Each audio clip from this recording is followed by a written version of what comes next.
শুভেচ্ছা। মাছরাঙা দেশের সংবাদে সবাইকে স্বাগত জানাচ্ছি কাজী রওশনুরা সাকি। অন্যান্য অঞ্চলের খবরের সঙ্গে আজ থাকছে খুলনা বিভাগের সংবাদ রূপসার তীরে। শুরুতে গার্ডিয়ান লাইফ ইন্স্যুরেন্স সংবাদ শিরোনাম।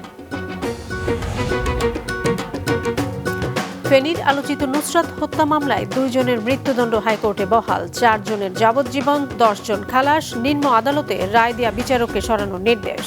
পটুয়াখালী শহর রক্ষা বাঁধের বেশিরভাগ স্লুইস গেট অকেজো, সামান্য জোয়ারে তলিয়ে যায় বিভিন্ন এলাকা, পানি নিষ্কাশন না হয় চরম দুর্ভোগ।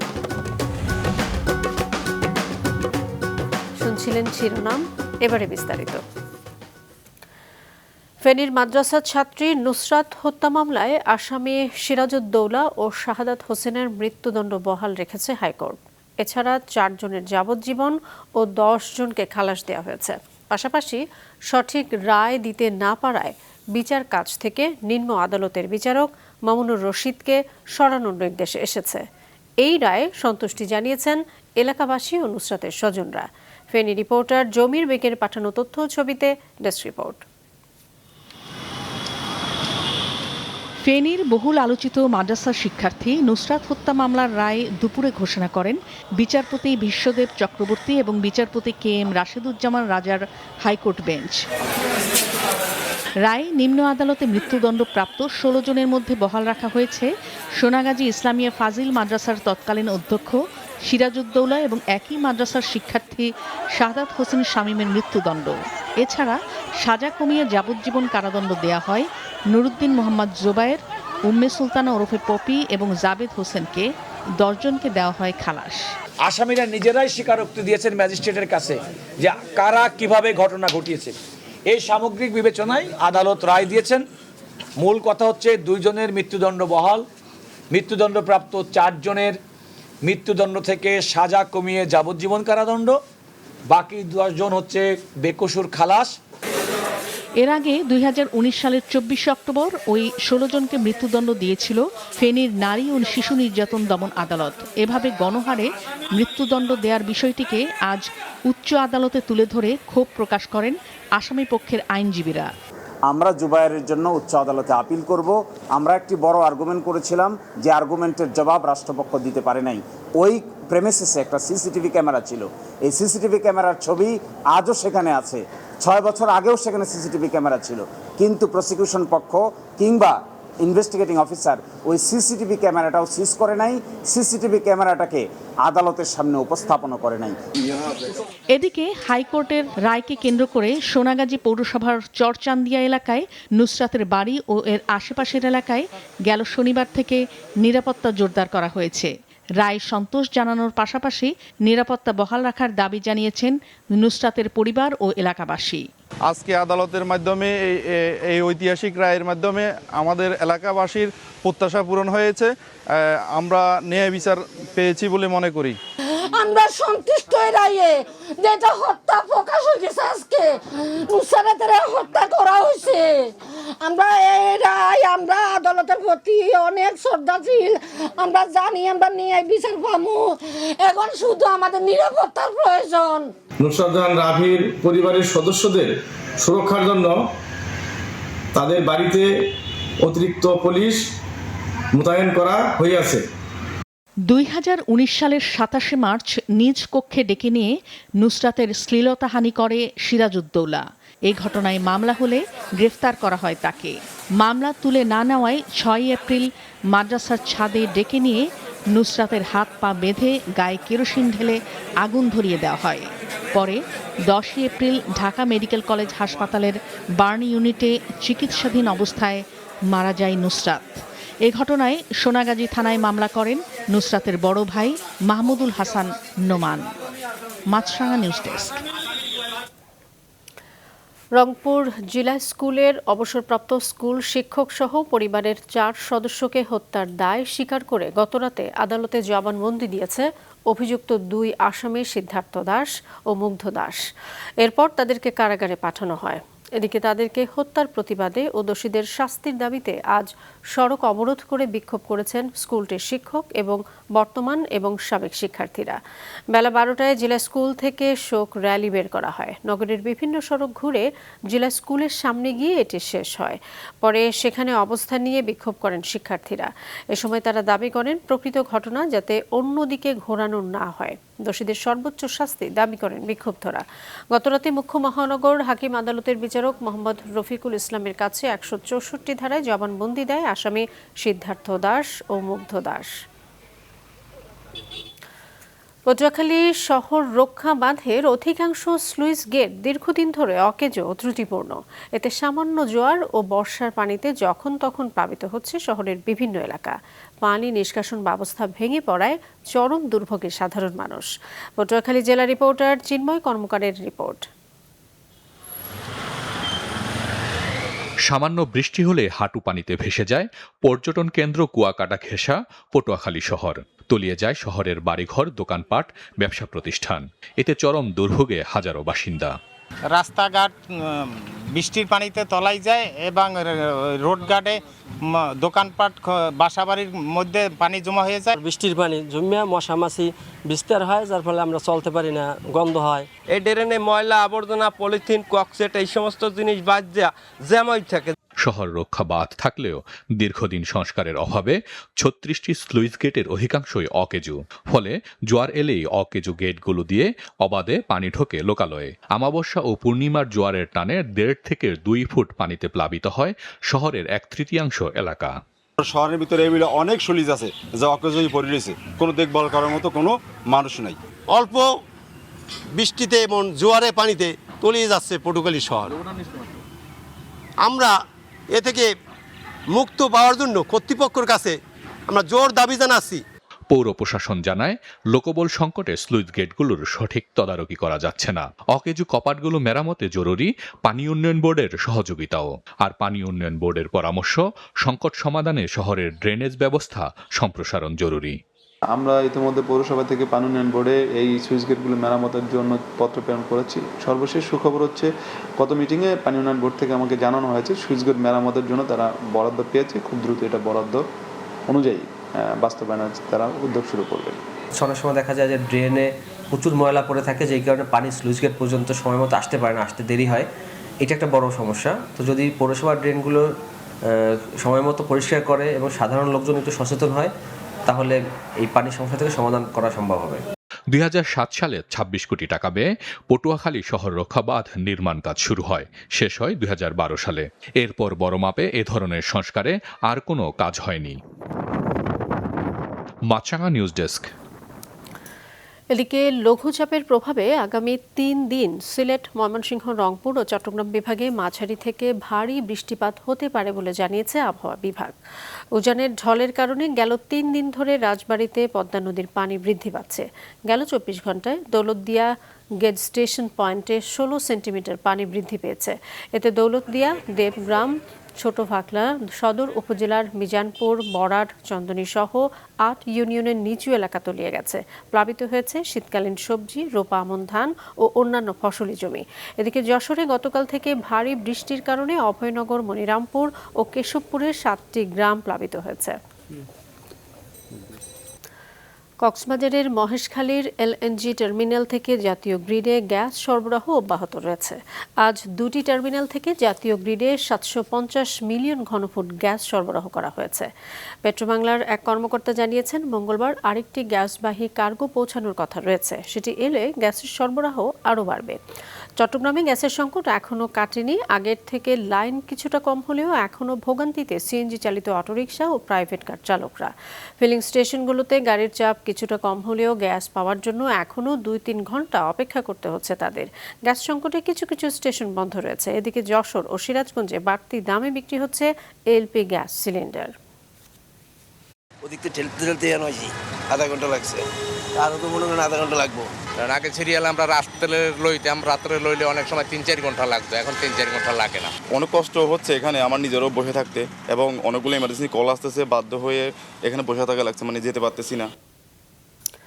কুড়িগ্রামের ভুরুঙ্গামারীতে সার না পেয়ে বিসিআইসি ডিলারের গুদাম থেকে 202 বস্তা সার লুটের ঘটনায় 5 সদস্যের তদন্ত কমিটি গঠন করেছে উপজেলা প্রশাসন।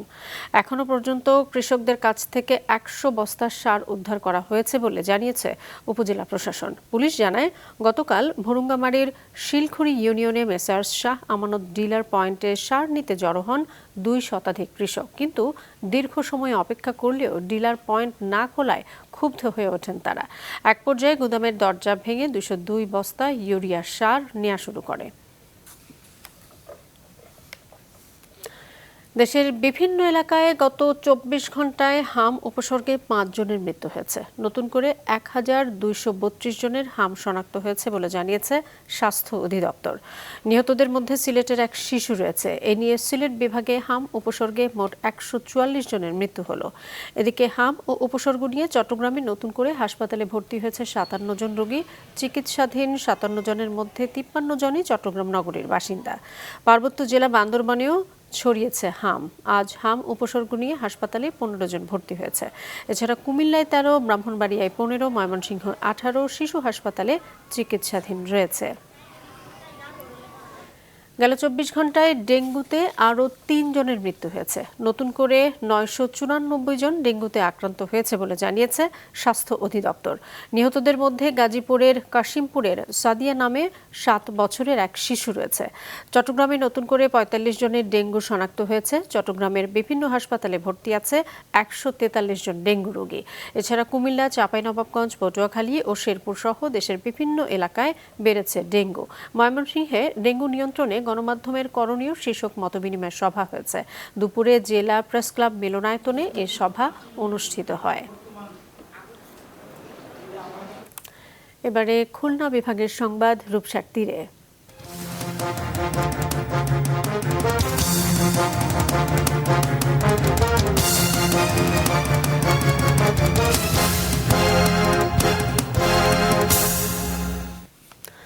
মুঠোফোনের অ্যাপেই এখন খামারের তাপমাত্রা, আর্দ্রতা, পানির অবস্থা, আলো বাতাস ও সিসিটিভি পর্যবেক্ষণ করা যাচ্ছে।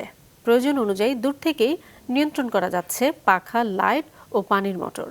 এতে নিশ্চিত হচ্ছে বায়োসিকিউরিটি, কমছে উৎপাদন খরচ। প্রযুক্তির ছোঁয়ায় লোকসানি খামারও এখন লাভজনক হয়ে উঠছে যশোরে। জেলা রিপোর্টার রাহুল রায়ের তথ্যচিত্রে ডেস্ক রিপোর্ট। প্রযুক্তির ব্যবহারে বদলে গেছে যশোরের অভয়নগরে পলাশ মণ্ডলের পোলট্রি খামার। 6 মাস আগেও পানি ও আলো ব্যবস্থাপনায় প্রয়োজন হতো 2 জন শ্রমিক। মাসে খরচ হতো 24,000 টাকা। এখন আইওটি প্রযুক্তিতে মুঠোফোনের অ্যাপেই চলছে পুরো ব্যবস্থাপনা। প্রযুক্তি স্থাপনের পর কমেছে শ্রম ও পানির অপচয়। খামারের পরিবেশের বিভিন্ন তথ্য মিলছে অ্যাপে। ফলে দীর্ঘদিন লোকসানে থাকা খামারটি এখন লাভের মুখ দেখছে। ফার্মে আসি না, আমি দূরে থাকলেও আমার সেখান থেকে আমি সবকিছু পরিচালনা করতে পারি। তাতে আমার সময়ও বাঁচে, আমার পরিশ্রমও বাঁচে। আমার লোক হয় না, লোকও লাগে না, লোকের বেতনও দেওয়া লাগে না। সেটা আমি মোবাইলের মারফতে, এই ডিভাইসের মারফতে সেগুলো আমি করতে পারি। তাতে আমি অনেক লাভবান। নবলোক নামে একটি বেসরকারি সংস্থা খামারে আইওটি প্রযুক্তি সংযোজনে সহায়তা দিচ্ছে। সংশ্লিষ্টরা বলছেন, প্রায় 50,000 টাকা ব্যয়ে এই প্রযুক্তি স্থাপন করে সার্বক্ষণিক খামার ব্যবস্থাপনা ও বায়োসিকিউরিটি নিশ্চিত করা সম্ভব। এখানে ইন্টারনেট সংযোগ থাকলেই এরা খুব সহজে আলো, পাখা, অন্যান্য কিছু সেন্সর আছে যেমন বিষাক্ত গ্যাস, অ্যামোনিয়া, এগুলোর অবস্থা জানতে পারে।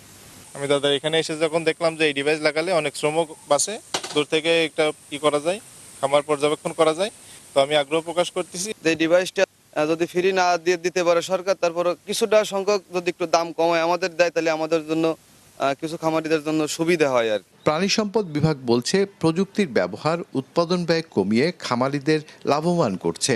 আশা করছি নতুন নতুন সব প্রযুক্তি ব্যবহার করে প্রাণী সম্পদ লাভবান হবে, দেশ দুধ, মাংস এবং ডিমে স্বয়ংসম্পূর্ণ হবে। ক্ষুদ্র খামারেও আইওটি প্রযুক্তি ব্যবহারে সরকারি সহায়তা বাড়ানো গেলে পোল্ট্রি উৎপাদন বাড়ার পাশাপাশি লাভবান হবেন উদ্যোক্তারা। মাছরাঙা, নিউজ ডেস্ক। গণপূর্ত অধিদপ্তরের কার্যভিত্তিক কর্মচারীদের নিয়মিতকরণ সহ বিভিন্ন দাবিতে খুলনায় অবস্থান ও মানববন্ধন কর্মসূচি পালন করেছে বাংলাদেশ গণপূর্ত কর্মচারী ইউনিয়ন। সকালে নগরীর বয়রা গণপূর্ত ভবন প্রাঙ্গণে 1 ঘণ্টা কর্মবিরতি পালন করে তারা। কর্মসূচিতে সংগঠনের সাধারণ সম্পাদক শেখ সুলতান আলী ও সভাপতি হাফেজ মোহাম্মদ আনোয়ার উদ্দিন সহ নেতাকর্মীরা বলেন, কার্যভিত্তিক প্রায় 1,500 কর্মচারীকে নিয়মিতকরণের জন্য 2টি ফাইল অর্থ মন্ত্রণালয়ের অনুমোদনের অপেক্ষায় রয়েছে। ফলে অনেক কর্মচারী বয়সজনিত কারণে কোনো সুবিধা ছাড়াই অবসর গ্রহণে বাধ্য হচ্ছেন। এছাড়া গণপূর্ত অধিদপ্তরের 3য় ও 4র্থ শ্রেণীর কর্মচারীদের পদোন্নতি এবং দৈনিক ভিত্তিক ও ডেইলি ভিজিট কর্মচারীদের নিয়মিত পদে নিয়োগ বাস্তবায়নের দাবি জানান বিক্ষোভকারীরা। নরসিংদীর রায়পুরায় জমি অধিগ্রহণ জটিলতায় প্রায় 2 বছর ধরে থমকে আছে মেঘনা নদীর উপর গুরুত্বপূর্ণ একটি সেতু নির্মাণ কাজ। 3 দফায় প্রকল্পের মেয়াদ বাড়ানো হলেও সম্পন্ন হয়নি সেতু। এতে চরম দুর্ভোগে পড়েছেন অন্তত 20 গ্রামের হাজারো মানুষ। নরসিংদী জেলা রিপোর্টার আল আমিনের পাঠানো তথ্যচিত্রে ডেস্ক রিপোর্ট। নরসিংদীর রায়পুরা উপজেলার হাইরমারা ইউনিয়নের সাউথপাড়ায় মেঘনার শাখা নদীর উপর পুরনো সেতু ঝুঁকিপূর্ণ হওয়ায় শুরু হয় নতুন সেতুর নির্মাণ কাজ। 2022 সালের ডিসেম্বরে প্রায় 6 কোটি টাকা ব্যয়ে প্রকল্পের কাজ শুরু করে স্থানীয় সরকার প্রকৌশল অধিদপ্তর। 2024-এ কাজ শেষ হবার কথা থাকলেও জমি অধিগ্রহণ জটিলতায় এখনও থমকে আছে কাজ। এর মধ্যে সময় বাড়ানো হয়েছে 3 দফা। কয়েক দফা মেয়াদ বাড়াইছে, মেয়াদ বাড়ানোর পরও তারা এখনো সমাধান করতে পারে নাই। জমির মালিকরা এখন টাকা পায় নাই, যে কারণে ব্রিজের কাজটা দিতেছে না করার জন্য। আমাদেরকে এখান থেকে চলে যাওয়ার কথা বলতেছে, ঠিক আছে, টাকা মাকা না দিয়া। তো আমরা তো টাকা ছাড়া এখান থেকে উঠবো না। সেতু না থাকায় চরম দুর্ভোগে পড়েছেন হাইরমারা, নীলক্ষা সহ আশেপাশের প্রায় 20 গ্রামের মানুষ। বিশেষ করে শিক্ষার্থী, কৃষক ও ব্যবসায়ীদের প্রতিদিনই ঝুঁকি নিয়ে চলাচল করতে হচ্ছে পুরনো সেতু দিয়ে। এই যে যানজট লাগে, গাড়ি চলে না, এই যে বাঙ্গা বুঙ্গা, মানে একটা গেলে আরেকটা আইতারে না। আমরা যে শিক্ষার্থীবৃন্দ আছি তারা প্রত্যেক নিয়তই দেখা যাচ্ছে নরসিংদী আসা যাওয়া করি। তো এই ব্রিজটা দীর্ঘদাবধ ধরে বন্ধ আছে। কাজ বন্ধ থাকার কারণে আমরা প্রচুর ভোগান্তিতে রয়েছি। এই রাস্তাটা বাঙ্গা, এই ব্রিজ হইলে তো আমরা আশা হইল যে ব্রিজটা হইলে আমরা রাস্তাটা সুন্দর হইল, ওখানে তো হইতেছে না। স্থানীয়দের অভিযোগ, দীর্ঘদিন নির্মাণ কাজ বন্ধ থাকলেও কোনো তদারকি নেই। কাজ বন্ধ থাকায় লোকসান গুনতে হচ্ছে বলে দাবি ঠিকাদারি প্রতিষ্ঠানের। ওই পারে একটা অ্যাপার্টমেন্ট আছে, ওই লোকে ওই জায়গা দিবে না। তো এখানে তো আপনার অনেকবারই ডিসি মহোদয় অ্যাক্সিডেন্ট থেকে আরম্ভ করে যারা যারা আছে বন বিভাগের লোক ওইখানে গেছে অনেকবার, কোনো ওষুধ হয় না কি। তবে জমি অধিগ্রহণ জটিলতা সমাধানে কাজ চলছে বলে জানান এলজিইডি নির্বাহী প্রকৌশলী। ব্রিজটা অনেক আগে কাজ শুরু হয়েছে, কিন্তু এখন যে প্রবলেমের কারণে আটকে আছে সেটা হলো ভূমি অধিগ্রহণ। এটা আপনারা জানেন যে ভূমি অধিগ্রহণ একটা দীর্ঘমেয়াদী প্রক্রিয়া। এটা সম্পন্ন করতে বিভিন্ন দপ্তর জড়িত। এখন আমরা শেষ পর্যায়ে আছি, এখন 7 ধারার নোটিশ হয়ে যাবে, হলে আমরা এগুলার টাকা পয়সা পেমেন্ট হলে তারপরে আমরা কাজ, যদিও 90% অগ্রগতি হয়ে আছে, আমরা বাকি কাজটা করতে পারবো। জনদুর্ভোগ কমাতে দ্রুত সেতুটির নির্মাণ সম্পন্ন হোক, এমনটাই দাবি ভুক্তভোগী গ্রামবাসী। মাছরাঙা, নিউজ ডেস্ক। বান্দরবান পার্বত্য জেলা পরিষদের দায়িত্ব গ্রহণ করেছেন নতুন চেয়ারম্যান মামে চিং ও 14 জন সদস্য। সকালে বান্দরবান পার্বত্য জেলা পরিষদের সম্মেলন কক্ষে যোগদান পত্রে স্বাক্ষর করে দায়িত্বভার গ্রহণ করেন জেলা পরিষদের নতুন চেয়ারম্যান ও সদস্যরা। দায়িত্বভার গ্রহণ করে মামে চিং প্রধানমন্ত্রীর প্রতি কৃতজ্ঞতা প্রকাশ করেন। পার্বত্য এলাকায় বাসিন্দাদের জীবন মান উন্নয়নে কাজ করার আশাবাদও জানান তিনি। বান্দরবানের নাইক্ষ্যংছড়ি সীমান্তে ল্যান্ড মাইন বিস্ফোরণে এক বাংলাদেশি নিহত হয়েছে। সকালে বান্দরবানের নাইক্ষ্যংছড়ির সীমান্ত পিলার থেকে মিয়ানমারের অভ্যন্তরে আরাকান আর্মির দখল করা দুইলে ঝিরি ক্যাম্প সংলগ্ন এলাকায় এ দুর্ঘটনা ঘটে। পুলিশ ও স্থানীয়রা জানায়, সীমান্ত এলাকায় বাঁশ কাটার সময় অসাবধানতাবশত আরাকান আর্মির পুঁতে রাখা ল্যান্ড মাইন বিস্ফোরণে মোহাম্মদ সাইফুল নামে এক বাংলাদেশি আহত হয়। পরে তাকে উদ্ধার করে কক্সবাজার সদর হাসপাতালে নেওয়া হলে কর্তব্যরত চিকিৎসক তাকে মৃত ঘোষণা করেন। কিশোরগঞ্জের ভৈরব পৌরসভার 1 নম্বর ওয়ার্ডের সাবেক কাউন্সিলর ও নিষিদ্ধ পৌর যুবলীগের সাধারণ সম্পাদক মোহাম্মদ আল আমিন সৈকতকে কুপিয়ে হত্যা করেছে দুর্বৃত্তরা। গতরাতে শহরের টিনপট্টি এলাকায় এই হামলার ঘটনা ঘটে। পুলিশ জানিয়েছে, টিনপট্টি এলাকার গোপাল জিওর মন্দিরের সামনে রাত 12:30টার দিকে ধারালো অস্ত্র দিয়ে আল আমিন সৈকতকে এলোপাতাড়ি কুপিয়ে গুরুতর জখম করে ফেলে যায় দুর্বৃত্তরা। পরে তাকে উদ্ধার করে চিকিৎসার জন্য ঢাকায় আনার পথে তার মৃত্যু হয়। এর আগে বাজার থেকে বাড়ি ফেরার পথে বগুড়া সদর উপজেলার আশোকোলা এলাকায় দুর্বৃত্তদের হামলায় মারা গেছেন স্থানীয় ইউনিয়ন পরিষদের সাবেক সদস্য সাইফুল ইসলাম। নিহত সাইফুল ইসলাম নুনুগোলা ইউনিয়ন পরিষদের সাবেক সদস্য। এদিকে মাদারীপুরের শিবচরে মা হত্যার 5 দিন পর আড়িয়ালখা ব্রিজ থেকে নদীতে ফেলে দেয়া শিশু আবিরের মরদেহ উদ্ধার করেছে পুলিশ। চট্টগ্রাম নগরীতে অভিযান পরিচালনা করেছে চট্টগ্রাম উন্নয়ন কর্তৃপক্ষ সিডিএ। আজ নগরের ন্যানসেট, শেভরন, ভেলভিউ সহ বিভিন্ন হাসপাতাল, ল্যাব ও আল হিদায়া স্কুল সহ প্রবর্তক এলাকার বেশ কয়েকটি প্রতিষ্ঠানে অভিযান চালায় সিডিএর ভ্রাম্যমাণ আদালত। এ সময় নকশার গড়মিল আবাসিকের ভবনে স্কুল পরিচালনা, অপর্যাপ্ত পার্কিং ও দুর্বল অগ্নি নিরাপত্তা ব্যবস্থায় থাকায় সেসব প্রতিষ্ঠানকে 1 মাসের মধ্যে অনিয়ম সংশোধনের নির্দেশনা দেওয়া হয়। এদিকে চাঁদপুর কুমিল্লা আঞ্চলিক মহাসড়কে অবৈধ স্থাপনা উচ্ছেদ অভিযান পরিচালনা করেছে ভ্রাম্যমাণ আদালত। শহরের ওয়্যারলেস এলাকা থেকে ওই উচ্ছেদ অভিযান শুরু হয়। মহাসড়কের বাবুরহাট সহ বিভিন্ন পয়েন্টে এ সময় শতাধিক অবৈধ স্থাপনা উচ্ছেদ করা হয়। উচ্ছেদ অভিযানে উদ্ধার হওয়া সরকারি জমিতে বৃক্ষরোপণ করা হবে বলে জানায় ভ্রাম্যমাণ আদালত। মেহেরপুরে কেওড়ার জল ব্যবহার করে খাবার তৈরি ও চিকিৎসকদের বিনামূল্যে বিতরণ করা ওষুধ বিক্রি ও লাইসেন্স না থাকায় 3টি প্রতিষ্ঠানকে ৭৩,০০০ টাকা জরিমানা করেছে ভ্রাম্যমাণ আদালত। সকালে গাংনী বাজারে এই অভিযান পরিচালনা করে জাতীয় ভোক্তা অধিকার সংরক্ষণ অধিদপ্তর ও নিরাপদ খাদ্য অধিদপ্তর। এ সময় নান্না বিরিয়ানি হাউসকে 6 শতাধিক বোতল কেওড়ার জল জব্দ এবং 40,০০০ টাকা জরিমানা করা হয়। এছাড়া মেসার্স সোহাগ মেডিসিন কর্নার থেকে চিকিৎসকদের জন্য বরাদ্দ করা 4 বস্তা ওষুধ জব্দ করে ভ্রাম্যমাণ আদালত। এ সময় প্রতিষ্ঠানটিকে 30,০০০ টাকা এবং নিরাপদ খাদ্য অধিদপ্তরের লাইসেন্স না থাকায় কার্নিভাল রেস্টুরেন্টকে 3,০০০ টাকা জরিমানা করা হয়। মাছরাঙা দেশের সংবাদ শেষ করার আগে গার্ডিয়ান লাইফ ইন্স্যুরেন্স সংবাদ শিরোনামগুলো আরও একবার। ফেনীর নুসরাত হত্যায় 2 জনের মৃত্যুদণ্ড হাইকোর্টে বহাল, 4 জনের যাবজ্জীবন, 10 জন খালাস। নিম্ন আদালতের রায় দেয়া বিচারককে সরানোর নির্দেশ। পটুয়াখালী শহর রক্ষা বাঁধের বেশিরভাগ স্লুইস গেট অকেজো, সামান্য জোয়ারে তলিয়ে যায় বিভিন্ন এলাকা, পানি নিষ্কাশন না থাকায় দুর্ভোগ চরমে। প্রযুক্তির ছোঁয়ায় যশোরে লোকসারি পোল্ট্রি খামারও হয়ে উঠছে লাভজনক। মুঠোফোনের অ্যাপেই চলে পর্যবেক্ষণ ও নিয়ন্ত্রণ, কমছে উৎপাদন খরচ। এই ছিল এখনকার মতো। ফেসবুকে আপডেট পেতে ভিজিট করুন মাছরাঙা টেলিভিশনের পেজে। ইউটিউব চ্যানেলেও দেখতে পারেন আমাদের সংবাদ, প্রতিবেদন এবং অনুষ্ঠান। আমাদের পরবর্তী আয়োজন নিউজ শো সন্ধ্যা 6টায় দেখার আমন্ত্রণ রইল।